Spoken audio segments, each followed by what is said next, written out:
Welcome to the DevLaunch podcast, bringing you insights from industry experts on how to grow the digital agency you love. My guest today is Mr. Ra, a serial entrepreneur who's built 15 companies, survived 2 bankruptcies, and helped hundreds of founders find their way. Get ready for raw, unfiltered advice on navigating business failures, understanding your why, and growing your agency to new heights. Let's dive in.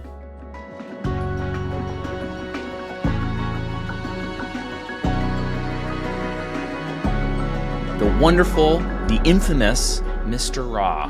Welcome to the show. Good day, sir. Thank you. So for our listeners, Mr. Ra and I met through a mutual friend, but the thing that really struck me was even just your name, Mr. Ra. With a name like that, yeah. I'm gonna venture a guess that there's a certain story with that. Would you mind sharing what that story is? Yeah, absolutely. Long or short? Let's go with medium. Okay, let's go with medium. Okay, so 3 hours. Here we go. Yes, only 3 hours. So in general, I'm a 46-year-old dude with a little boy inside. I had 3 kids in Denmark. I was born in Denmark. Now living in London, and right now I'm in Israel. And I'm a serial entrepreneur. So I built 15 companies throughout my whole life. I have 5 exits, and I also have 2 bankruptcies. My bankruptcy 12 years ago was with a unicorn in the shipping industry that we failed with. We didn't actually fail.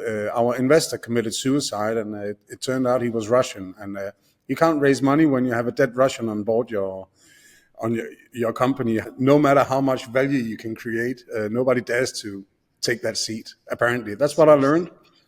But I failed with that and spent all my money on trying to survive on that, but didn't succeed. And then my mother died, and that meant to me, it was like, getting 2 punches in the face. It was a knockout. Got knocked down on the floor, having a depression for 3 years. And I learned one very, very important thing during my depression. It was this shaman, Indian shaman guy on a TED Talk saying, what makes you most happy is by helping other people without asking anything in return. And I thought about that, and I said, okay, good. All right, let me try that. So I just started helping a lot of founders, hundreds of founders on their journey for free. I did it all for free because I didn't ask anything in return. And I'll tell you, it's magic.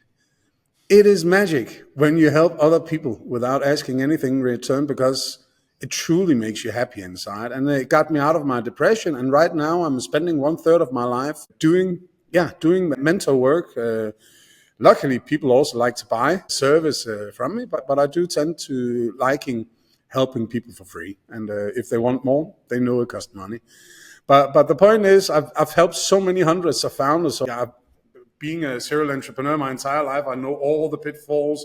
I fucked up so much. I had so much failure. I had so much success everywhere. I started a company. I closed a company. I exited a company, and everything in between. So I'm pretty sharp when it comes to understanding businesses. And founders in particular are a great, I would say, type of human because we are stupid. Because we do stuff that other people don't believe is possible, but we do it anyway. But we are also human, all of us. That goes for you as well, Tony, I'm sorry to say. What we like to do and spend our time on is usually what we like to do instead of doing what you're supposed to do. And most events I've talked to a founder, whether I was helping him as a mentor or just in a conversation, I realized that most people don't do what they are supposed to do. They just do what they like to do. And then they spend the rest of the time excusing themselves why they're not doing the things they're supposed to do. So I'm pretty easy, pretty quick in catching that on most people. And that shocks some people, of course, because I just go in direct and talk about what really matters instead of all the bullshit and blah, blah, blah, I love you, all these things. And I think 6 years ago, I had a client and he said, oh my God, you're so raw. I said, what? Yeah, you're so raw because you just just go in and dagger me and lift me up again and magic happens. And I thought about that raw thing, and And then another guy also said it to me, and I was like, God damn it, I'm apparently raw. So that's how I became Mr. Raw. My customers called me Raw. It's my approach, because I focus on I focus on creating success instead of knitting and other stuff. So it was donned to you by the people who are paying you money. I love it, and you got it because you share your raw thoughts. You don't sugarcoat things when you're working with your coaching clients. So I'm a really crappy coach, or potentially they would say a really, really great coach, because nobody really wants to be coddled when they're working with a coach. No, exactly. Well, I should say people shouldn't want to be coddled with their coach. They want to be challenged with their stuff. And just like to give a flavor for our audience listening, what are some of the coaching types of things you're doing? I know you're working with founders, but what does that practically look like? Well, it's just like this podcast. We just sit and talk about what matters, and then you get then you get feedback. And you get what I believe is the truth. And most likely it is true, because I tried it already before. I love it. I love it. Well, you mentioned this already, though, in your brief bio leading up to the dawning of the title Mr. Raw, but you had 5 exits and you said 2 bankruptcies. Is that right? Mm-hmm. Yeah. So you've had your experience. You've had some very interesting experience. But would you mind bringing us back? Because I think in those exits, you sold, was it 1 or 2 agencies, or you exited for 1 or 2 agencies? Yes, but is that right? Not but 2 marketing agencies, not digital agencies, but marketing agencies. I had one 20 years ago, and I had one 2 years ago. Oh, 2 years ago. So relatively recent. Yeah. Interesting. I mean, and I've also helped several digital agencies, for that matter, because it's one of the most popular things in the world. And good luck with the competition, as we say. You really need to stand out in order to get a proper funnel of clients delivering money to your company. Yeah. Well, I imagine, especially in the marketing space, and then just even more broadly, more and more, a lot of the work that I do is with software development agencies, kind of in that digital agency banner. And, where that's the ones I'm talking about. Everybody has and you have software development agencies everywhere, and everyone is competing with the Indian guy. Right. Well, and I would say probably 10 years ago, 20 years ago, it's not really even a competition, because the level, the quality, or even just like some of the cultural differences would be such a barrier.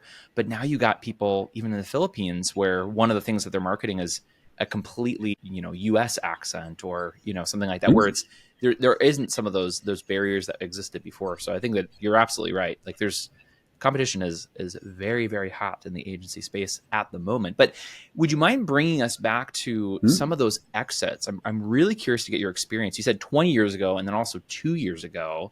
The one 20 years ago, was that just it just kind of fell into your lap? The exit came about? No, not at all. It's actually a longer story, and I think I'm actually going back to now in a month. I'm gonna build a company with my son. My 20-year-old son, so I'm quite excited about that. But 20 years ago, I built an outsourced sales department for what back then was referred to as Google in Denmark. It was before Google was there. So we had a local index, search index, and within 1.5 years, I built a sales organization with 35 people. Making a profit and doubling the revenue for the portal that we were working with. But then Google came, and within 3 months, everything was just gone.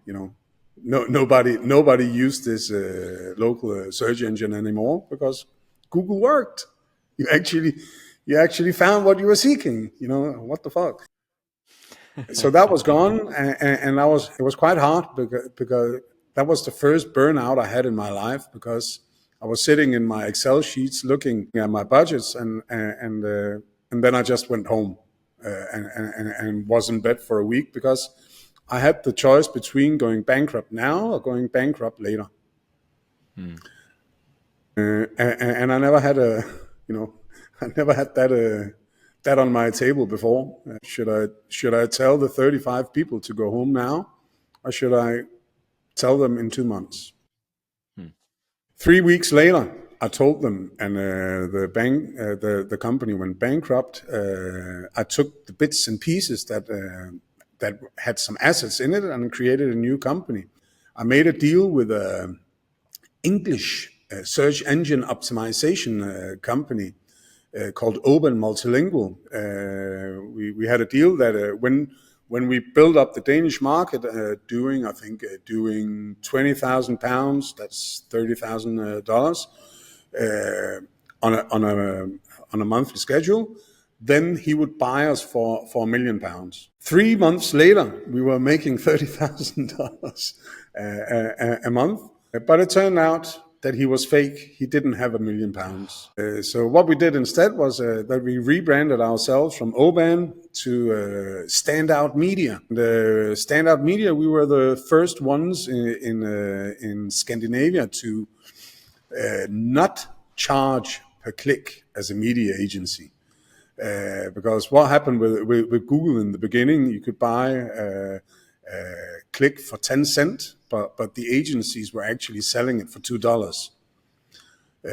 So we were the first ones who went into the market and said, hey, we don't make money on your budget. We make money on working with you. And that just smashed the whole market. We got so many crazy good clients. I even closed the government as a client. Really? Yeah, it was quite crazy. And at some point, there was this Swedish company who poked us and asked if he could buy it, and then he did. Wow! And I'd imagine you were probably quite a bit larger by the time that Swedish company came around, right? Yeah. Compared to the previous guy who faked you guys out. Yeah, he had actually money. Yeah. How about that? So that was your first exit. It was the Swedish company coming and saying like, "Hey, we love what you're doing. We want to take your business." And the same happened with the other as well. A couple of years ago. Yeah. A bigger competitor came in and asked if we could partner up. Yeah. So with the one 20 years ago, and maybe this is, feel free to say you don't want to share the specifics, but just out of curiosity, like back to 20 years ago when the Swedish company came to buy you guys, do you remember like what was the multiple that you got on that exit? I can't remember. I think we got 6 times or something. Yeah. Okay. It was much more different. It's because we had a strategy. Because we won the market and we knew how to win more markets. So that was literally what he bought into as well. Yeah. And they also were another agency. Because usually it's 1.5 of the revenue when you're an agency. Yep. That's right. And they were also an agency. They were an agency seeing what you guys were doing and they wanted to buy that. Yeah. They were in Sweden. Now we were in Denmark. Okay. But we already had clients in America and rest of Europe. It's quite nice. Yeah. So you were able to crack a certain market that they necessarily didn't have access to at the time. That's what I love, Tony. Love cracking up a new market. No, it's funny because every time I'm in a new industry, I create so much traction and success. And it's because I have another mindset. When you're in a sector, you think alike. So you don't think out of the box, and I love thinking out of the box. That's the fun part of life. Mm-hmm. You're a challenger. Exactly. I'm a changer. I love it. I mean, so maybe let's pull on that thread for a minute. I know this is kind of going off script here, but when it comes to penetrating new markets and specifically talking about new countries, because I think a lot of the listenership or a lot of the audience that I'm speaking to are people in the US. Most of the time we don't think about going to the UK market or to the Australian market or even like Asian or European markets. I guess what's like a one thing in your experience that you're like just low hanging fruit when it comes to breaking into new markets? It's quite easy. In reality, it's quite hard. What I mean with that, it's what you literally need to do is you need to pick up the phone and you need to start calling some potential clients in your market and talk to them, because every single market around the world are different. So they won't buy into the same value proposition that you may have in the States. They won't buy in on the same premises in Spain or in United Kingdom or wherever. There are always several differences. And you need to find those differences. You need to find the actual why. And that's what it goes for all companies in the world. You have Simon Sinek saying the big why, but most people don't know their why. And not only personal, but their business why, their vision or mission is a blah blah thing. Okay, so let's put that in. Okay, that's nice. Instead of actually finding out why are we doing this.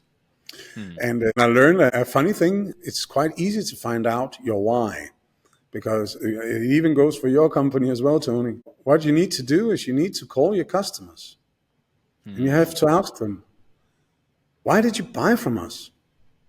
The fun part about this is only 1 in 20, that's 1 out of 20 CEOs actually know why their customers buy from them. That means 19 cases out of 20 cases. If I ask you, for instance, why do you think your customers, don't answer, don't worry, but why do you think your customers are buying from you? Then there's a so big percentage chance that you are wrong. And it's quite easy to find out. You just call the customers and you ask, why did you buy from us? And you will learn that 80% minimum or 80% of your customers buy on the same premises. And those premises are not the ones you think yourself. Interesting. And back to the original kind of like thought of the question, which is how do you penetrate new markets? It's from what you're saying, the number one lowest hanging fruit is like actually have conversations with these people to understand the motivations. Because in your experience, it sounds like in one country, those motivations might be actually quite a bit different than in another country, in a different market. Do you, I mean, just out of curiosity, like, do you have any like examples of that? Or like, when you guys moved into the US market, let's say for the first time with that agency, like what were some of the differences that you saw? Back then, I didn't know that. Back then, I didn't know that. I wasn't that clever back then. Sure. Sure. Fair enough. But maybe even a more recent example. What's been like an example of a difference when it comes to penetrating a new market with a service? It's the wordings, it's the phrases, it's the way you communicate. The way you communicate in German is very much different from how you communicate in America. England is also very different from America. You usually say that when you speak to an American, he says everything he can in 2 minutes, and a Brit doesn't say anything. But he says a lot of words, but doesn't tells his opinion. So it's always different. Interesting. So maybe going back to the exit question, and maybe fast forwarding then to just 2 years ago when you exited this agency, what were some of the key factors that you consider to be essential for a successful agency exit? Looking back on it, like what would be some essential things that somebody should consider, key factors?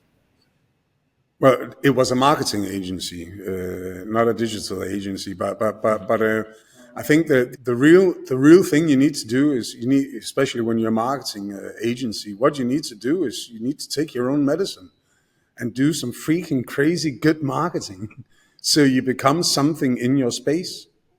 That also goes if you're a digital agency, software development, all that. Of course, especially as a marketing agency. And I don't get it because most marketing agencies don't do that. And I don't understand why, because this is your proof. Literally. Mm-hmm. You have to eat your own dog food. Makes sense. Yeah. And you would say that pursuing this, just being the best for your own internal marketing. When you look best in class, you will be the one who will be poked out. That's so obvious. Yeah, I can see that. I can definitely see that. And that was your experience then, exiting 2 years ago, right? You Hmm? guys had kind of a unique take on the market and a unique Yeah. positioning. We, What we was the went name of all in on being making B2B SaaS companies becoming influencers on LinkedIn. And, you know, that's a whole thing now. I love it. I love it. Oh, you're absolutely right. I feel like the number of times I see that on LinkedIn is quite substantial. So I feel like even now the biggest thing has been video content and showing up in a way that's yeah, where you're presenting yourself on video. There's actually one of our future guests. He's going to come on, and he is also a marketing agency, and they focus on video production, and they're absolutely doing exactly what you're saying, where they're just out there pounding the pavement with video after video after video. And I got to say it resonates with me a lot more because it feels like a more genuine call to action when they themselves are doing it too. So I can see that. I think that makes a ton of sense. Now, I've been following some of the content, some of the other your YouTube videos that you've put out, or interviews, I should say, that you've had. And one of the things that you stressed is the importance of product market fit. So how would you apply that concept when turning agency services into scalable products? Like, what are some of the steps that agencies should take to achieve that product market fit? That's not product market fit, but that's something else though. The fun part about product market fit, nobody actually knows what it is. It's something one of the founding VCs, Mark Andreessen, he tweeted some years ago. He tweeted product market fit, and then it just became a thing. There's not even a theory behind or anything, but getting product market fit. When you think of it, what is it? What is product market fit? That means your product or service, for that matter, matches your market. So, what is a product market fit? Well, I would say it's your value proposition, because as soon as you start selling what your customers want to buy, you have product market fit. So nailing the product market fit is nailing the value proposition, is nailing why your customer should buy from you. Because if I'm telling you why you should buy from me, and that resonates with you, you will buy from me. That's it. It's not rocket science. That's So great. so it's quite easy to find out, but you just need to do some grinding in order to learn. And that's also why I'm dividing the commercial side of any business, for that matter, into three sections. You have number one, you have a business development. That's not the sales guy. Yes, he sells, but his task is not to sell. His task is to find out why on different sectors and different segments.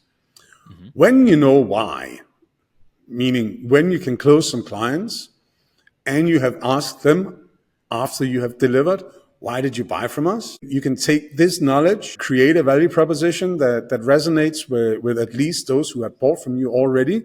And then you can create what I then go to the next phase, marketing. Then you can create a marketing campaign where you can start fetching leads.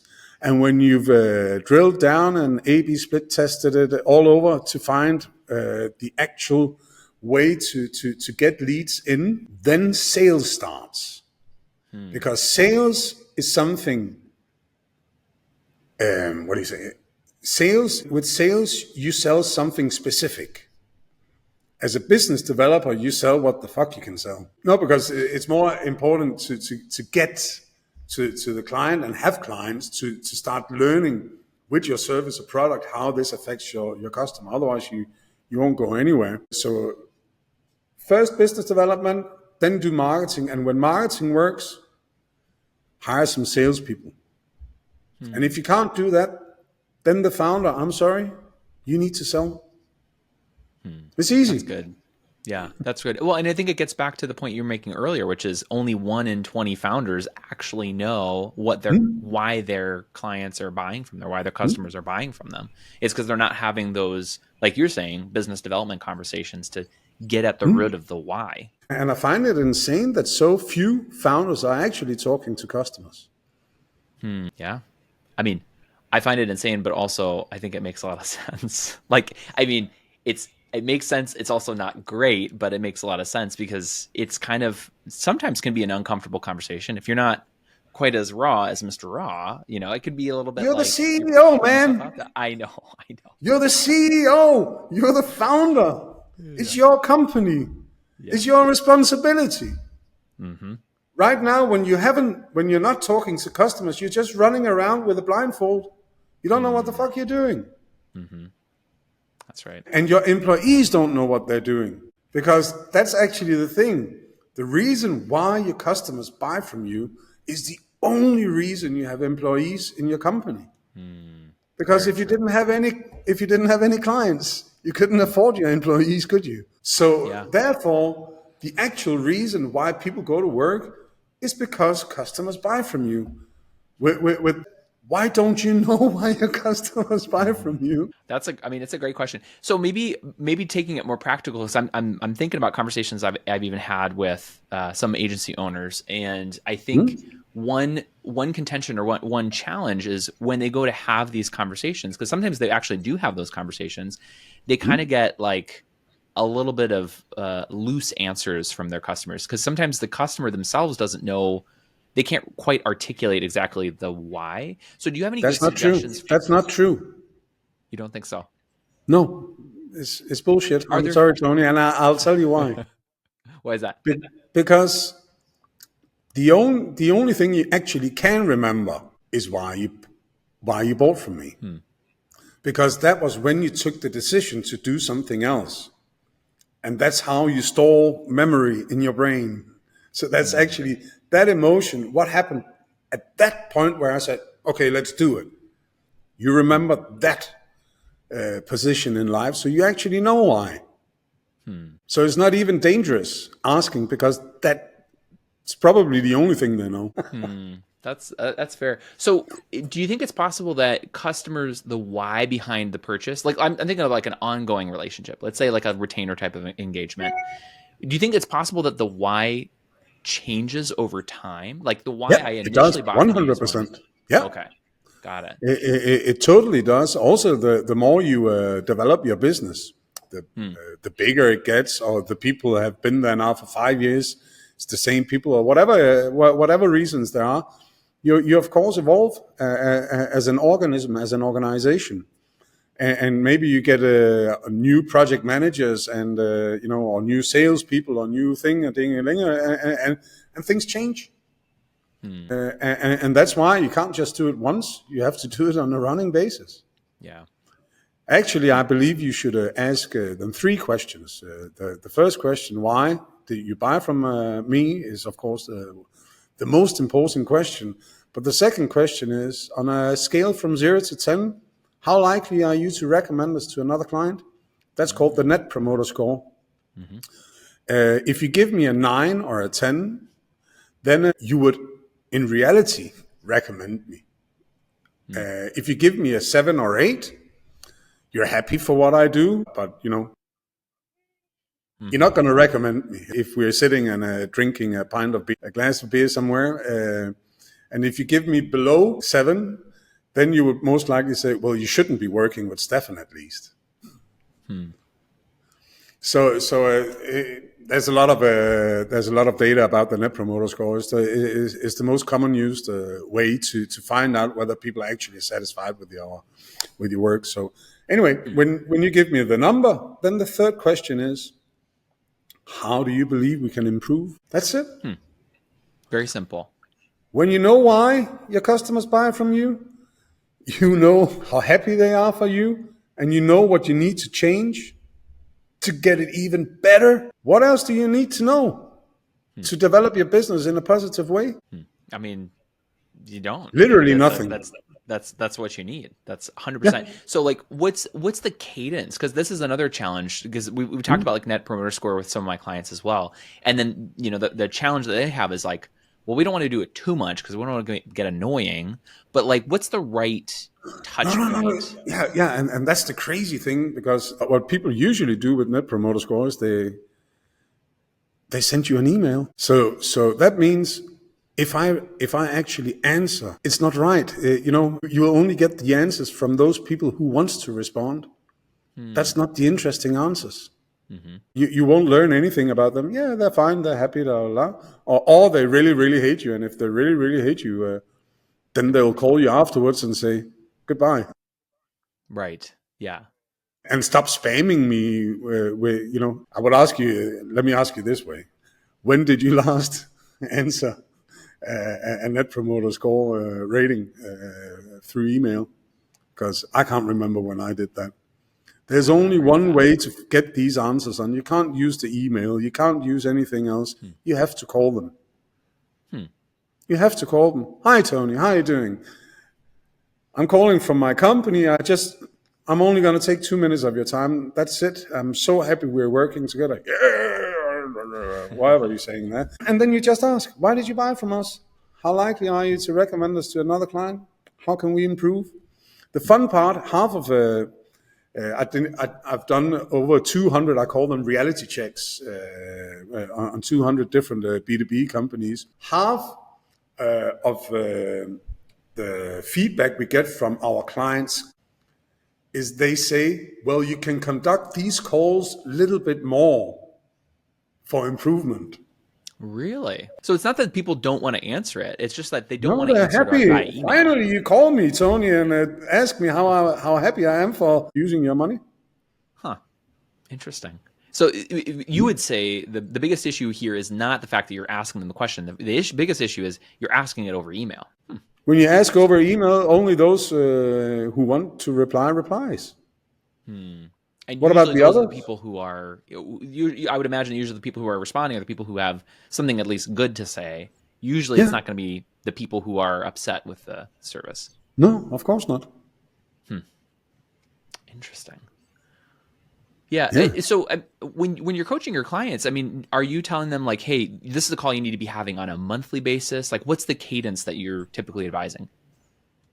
When I'm a mentor for my customers, it's once a week. Because once a week, it can be half an hour, it can be 2 hours. Let's say you are my customer. One thing is your mindset, your way of thinking, and focusing on the right things. But 80% of my work is I'm your accountability. Because we will have this call next week. And it's actually really, really funny. I have a few women that I mentor for free. I learned when you mentor a man for free, let's say I'm mentoring you now, and then next week we have a conversation again. Then we spend, and you haven't paid me any money, then we spend half of the next session on you excusing on all the issues you haven't done, that you said to yourself, I'm going to do this and this and this and that, but you're going to excuse that you didn't do any of it anyway. And then you don't move. But with women, it's amazing. They have done everything and a little extra more. When you're offering it for free, they're a little bit more inclined to do that. Yeah. So I don't do free work for men, but it's not because I like women more or men. It's simply because of the delivery. Yeah, it's quite funny. That's amazing. I mean, so we're talking a lot about like the importance of the why customers buy from you, and like really knowing that. What would be some examples of how we then take that feedback and apply that to improving the overall service? Like, do you have any examples of like where some of the people you're mentoring or you're coaching, they've heard something that was not expected, and then there's this massive transformation in their service offering? I would say that most of my clients have a great transformation in their lives when they work with me, because I bring in a new perspective. I'm not trying to be arrogant or anything, but that's just what I see. I think it's because I usually do within 2 months that other people take 1 to 2 years to achieve. So it's like a fast track lane I'm delivering. And people are like, whoa, what happened there? But what about, it's gone. Now it's a new situation. Now it's a new life. Now it's bigger opportunity. Now it makes much more sense in your brains what the hell you're doing with your life and your company. That's great. But like for the people that you're mentoring, and you're saying, hey, go have conversations with your customers, understand the why.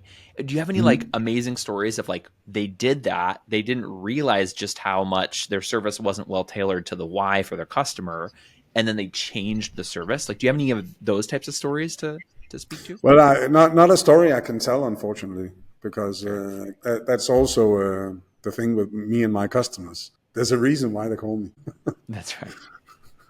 Fair enough. Well, we'll keep that. We'll keep those under wraps. But potentially, if people are interested, they want to learn more, or they themselves would be curious to see what that kind of transformation can look like, they can talk to Mr. Raw. He'd be a great resource for that. Yeah, I always give free first phone call because I love meeting people. I hope to inspire as many people as I possibly can, because I think founders are the ones who are changing the world. Doesn't matter whether you're doing a good thing or anything or what thing you're doing, but it is the founders who are changing the world into something better.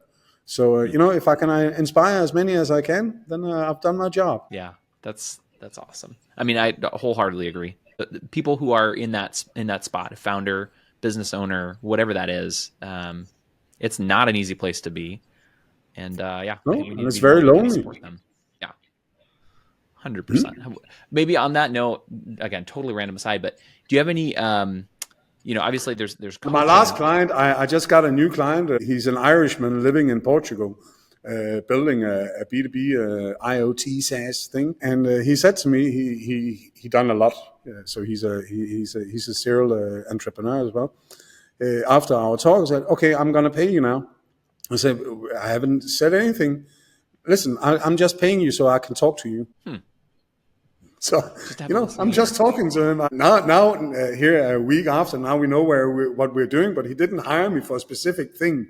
He just needed somebody to talk to. Someone who he feels is on the same level as him.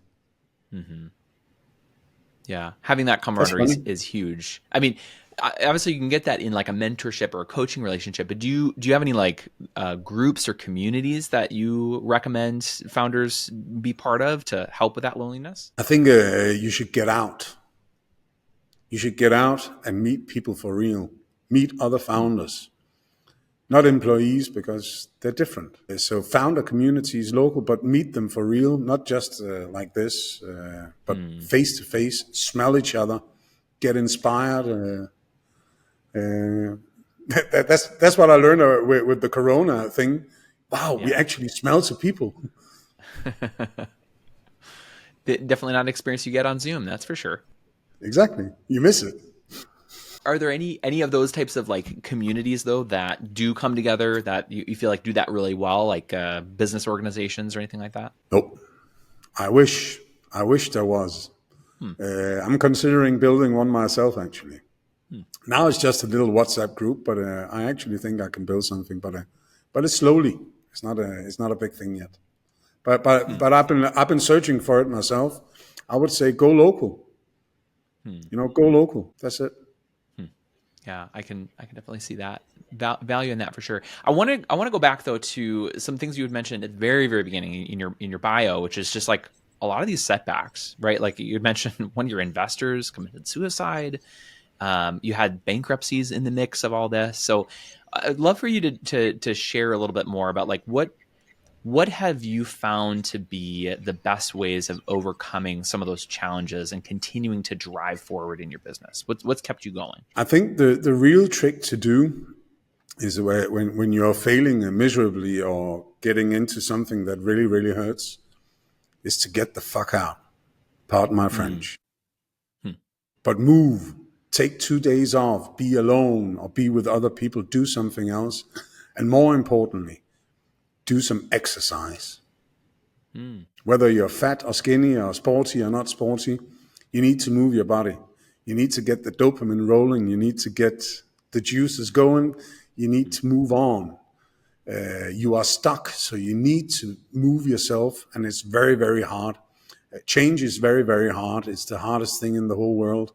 But there's only one time you actually change, and that is when you fail. Because the transformation happens. Exactly. You need to. You don't have a choice. But you do have a choice. And that's, of course, where people like me comes in to guide in the right direction. But you need other people's reflection. You need other people's feedback because especially when you're a solo founder, you have nobody to talk to. And if you are two co-founders, you speak to each other in a specific way. Your engagement with each other is already set, so it won't change. So you need to do it with somebody else. But it can be anyone. But probably not another employee is what you were saying. No. Somebody else who's kind of in a similar stage. Exactly. Yeah, I can see that for sure. So what I'm hearing you say is, you got to take time away. Like you're in the grind, but you do need to take a pause, especially when you're facing significant challenge. You just need to take some time to reflect. You need to exercise, get out and move your body.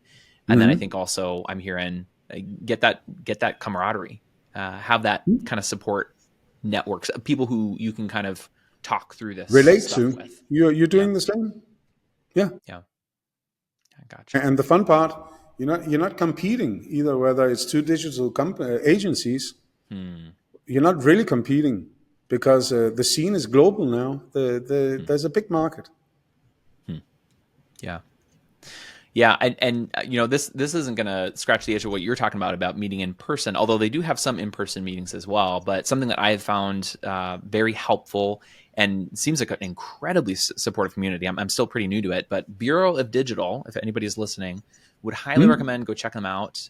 They're a Slack community, but they also have some in-person meetings. And I mean, that's been actually a lot of the guests I've had on this show is through that community, and I felt like, being an outsider coming in, I felt that kind of that connection with people, like you're talking about, like to be able to just like bounce ideas off of, I think has been incredibly helpful for me. So would highly recommend what Mr. Ra is talking about here, in having friends, having people who are in the trenches with you. Yeah, go for it and do it even more because it's funny because since Corona and all that, we need to push ourselves to get out of the house. Because we're used to, it's a new thing that we need to be together with people again.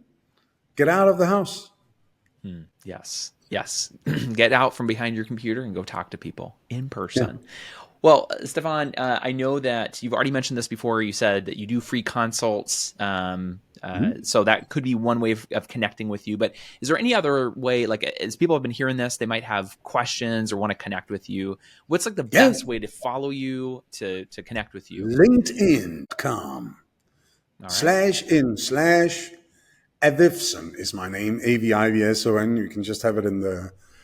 but yeah, LinkedIn is my preferred place of being. I'm not so much on TikTok and Instagram and Facebook. Gotcha. So LinkedIn, go check them out on LinkedIn, and people can connect with you, message you. Yeah, no problem. Yeah. I always answer. I love it. I love talking to good people.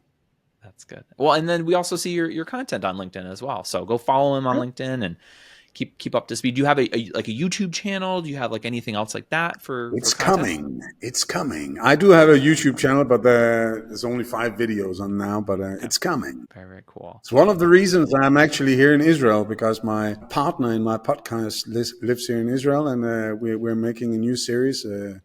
So that's going to be quite interesting. Yeah. What's the name of that, the podcast? Well, we found out yesterday that it's called Raw Bits. So it's small conversations between him and me about a statement or a falsely a claim or what people are discussing these days. And then see it from, hopefully two clever, funny, happy people with proper opinions that you can reflect on and hopefully become a better person by listening to. That. I love that. And it's going to be available on Spotify, YouTube, like where the whole shebang. The whole shebang. Got it. I love it. And have you guys already started to launch episodes, or is it coming? Not yet. Up here? Not yet. As we started this interview, I got an email from him actually with the first bit, with the first raw bit. So when we're done, I'll be seeing the first interview with. Well, for those of you who are listening, Jordan is the individual that Stefan's talking about here, and he was the one who introduced us. So I'm actually going to be having Jordan on the show here in a couple more episodes. Oh, cool. But Jordan Kastrinsky, he's a marketing genius, by the way. So good luck with him. Yes, he is a force to be reckoned with. That is for sure. That's why we're gonna have him on the show. We're gonna have him share all of his insights and what he's got in store. Well, anyway, Mr. Ra, it's been lovely having you on. I've learned a ton, and I hope our listeners they're listening to this and they think to themselves, I got to book a call. I got to talk to this Mr. Ra, get some raw thoughts, raw perspective. And big perspective. For most people, don't think so big. It's one of my superpowers. I think so big, because why not? Why not? Why not? Well, the sky's the limit. Exactly. Is it? That's right. I think space is the limit. Space is the limit. I love it. All right, Mr. Ra, thank you so much for coming on the show. I really appreciate it. And thank you to our listeners. If you found value in our episode today, please leave us a review and tell your friends about us. If you're interested in being a guest on our show, as a digital agency owner, or maybe somebody with insights that can help digital agencies grow, head over to our website to learn more at acquip.com/podcast guest. That's acquip.com/podcast guest.